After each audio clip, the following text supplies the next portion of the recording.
sudah klik video ini, jangan lupa guys klik tombol subscribe karena subscribe itu gratis. Dengan subscribe kamu support channel ini terus untuk upload setiap hari. Ingat subscribe itu gratis, gak ada ruginya kamu klik tombol subscribe guys. Selamat menonton. Proses penyusunan yang istimewa kecepatannya menghidupkan curiga dari berbagai elemen warga. Apalagi fase-fase akhir menuju pengesahan dilakukan ketika pandemi masih gila-gilaan. Terjadilah sengkarut informasi tentang pasal-pasal transparansi yang dikeluhkan diam-diam dijegal.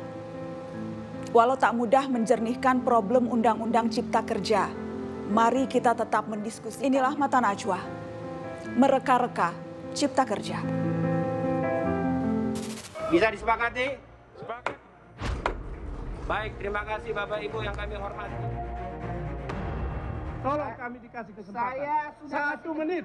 Tidak, 1 menit. Partai Golkar menyatakan setuju terhadap hasil pembicaraan tingkat 1 rancangan undang-undang tentang Cipta Kerja.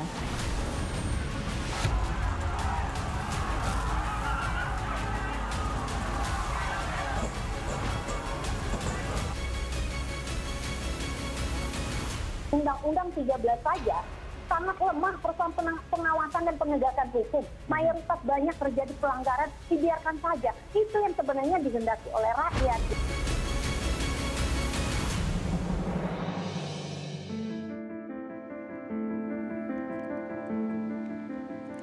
Perdebatan hingga aksi turun ke jalan mewarnai penolakan atas Undang-Undang Cipta Kerja yang disahkan dalam sidang paripurna DPR RI 2 hari lalu. Publik bertanya-tanya, ada apa di balik proses kilat pengesahan Omnibus Law ini dan apa dampaknya? Malam ini Mata Najwa akan membahasnya dan sudah bergabung lewat video call Ketua Badan Legislasi DPR Supratman Andi Adgas, bergabung juga Kepala Badan Koordinasi Penanaman Modal BKPM Bahlil Lahadalia dan Ketua Asosiasi Pengusaha Indonesia atau Apindo Haryadi Sukamdhani. Selamat malam Bapak-Bapak, terima kasih sudah bergabung di Mata Najwa. Malam. Saya juga telah terhubung dengan Direktur Eksekutif Lokataru Haris Azhar, Ekonom Faisal Basri dan anggota Badan Legislasi DPR dari fraksi PKS Ledia Hanifah. Selamat malam. Selamat malam. Terima kasih sudah bergabung di Mata Najwa. Ada banyak hal yang ingin saya bahas malam ini dan memang sengaja mengundang 3 lawan 3 karena saya tahu yang 3 tentunya pro atau yang terlibat langsung dalam undang-undang ini dan yang 3 yang kerap kali menyuarakan penolakannya. Saya ingin mulai membahas sebelum masuk substansi. Saya ingin membahas soal proses, prosedur, awal mula, bagaimana kemudian undang-undang ini disorot publik. Saya ingin ke Bu Lydia, yang jelas dinilai tidak terbuka, cepat, kilat, dadakan. Anda kan mengalami dan mengamati dari dekat langsung, terlibat langsung. Apakah penilaian itu tepat? Ya, ada beberapa hal memang betul, sangat cepat. Karena juga kalau menurut kami ada beberapa hal yang masih kurang untuk dipenuhi, yaitu mengambil masukan-masukan dari masyarakat secara umum, pakar, dan lain sebagainya. Sudah dilakukan, tetapi masih kurang banyak karena itu yang sangat penting ya, krusial. Karenanya ketika di masa reses lalu kami tidak ikut pembahasan Omnibus Law ini karena kami ingin mengambil banyak masukan dari masyarakat, dalam hal ini konstituen kami, karena memang kan reses tujuannya adalah tugasnya adalah untuk mengambil aspirasi dari masyarakat secara umum.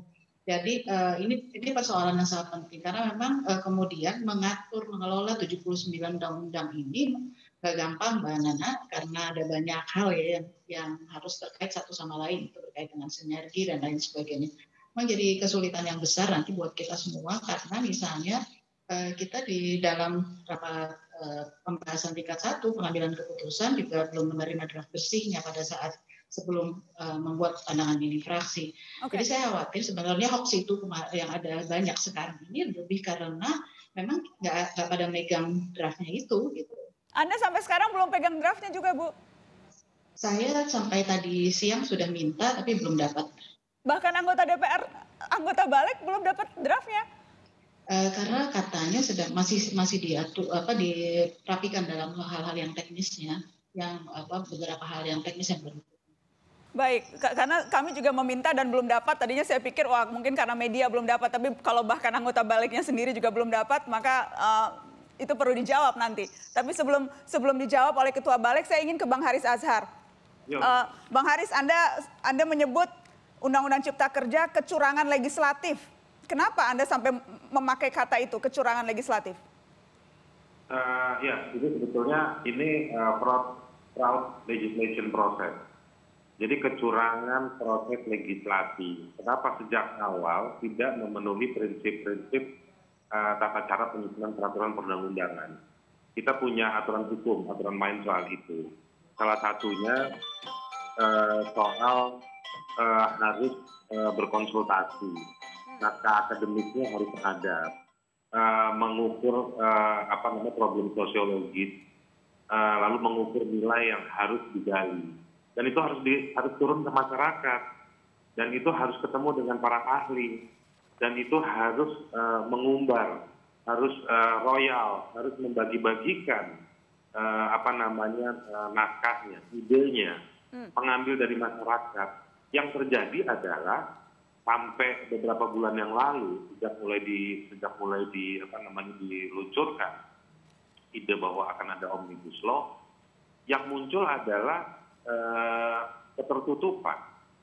Bahkan kami dapat informasi dari dalam tim pemerintah, itu jika mereka membagi-bagikan draft, itu mereka justru yang dikejar-kejar atau dapat peringatan keras atau bahkan dapat hukuman di dalam pemerintahan atau dalam satgasnya di RUU Omnibus Law ini. Okay. Jadi artinya, kalau hari ini orang masih belum tahu draft yang mana yang harus dibaca, ya karena memang dari awal ini sudah cacat, sudah bermasalah, gitu. Nah itu menunjukkan bahwa pembahasan undang-undang ini mengandung banyak kecurangan, ketidakjujuran, dan akhirnya menghasilkan sesuatu yang membahayakan buat bangsa ini ke depannya. Oke, saya ingin langsung lempar ke Ketua Balik, Bang Supratman, untuk menanggapi. Bagaimana, Bang Supratman? Silakan. Pertama, saya tidak ingin mencampuri urusan penyusunan undang-undang, karena ini adalah inisiatif pemerintah. Jadi itu wilayahnya domain pemerintah untuk menjelaskan itu. Kami di Badan Legislasi di tingkat panja itu terkait dengan pembahasan.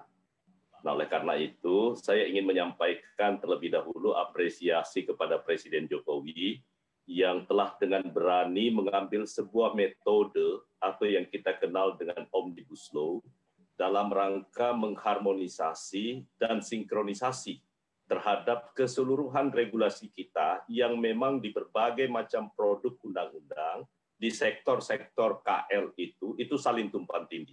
Dan ini adalah sebuah pengakuan yang jujur dari negara bahwa selama ini proses legislasi kita dari tahap perencanaan itu hanya kurang lebih kita berpikir sektoral. Okay. Oleh karena itu momentum ini saya apresiasi. Bahkan saya mengajak kepada Presiden Jokowi untuk memulai, bahkan saya sudah sampaikan ke Menkumham bersama dengan Badan Legislasi untuk kita menginisiasi omnibus berikutnya.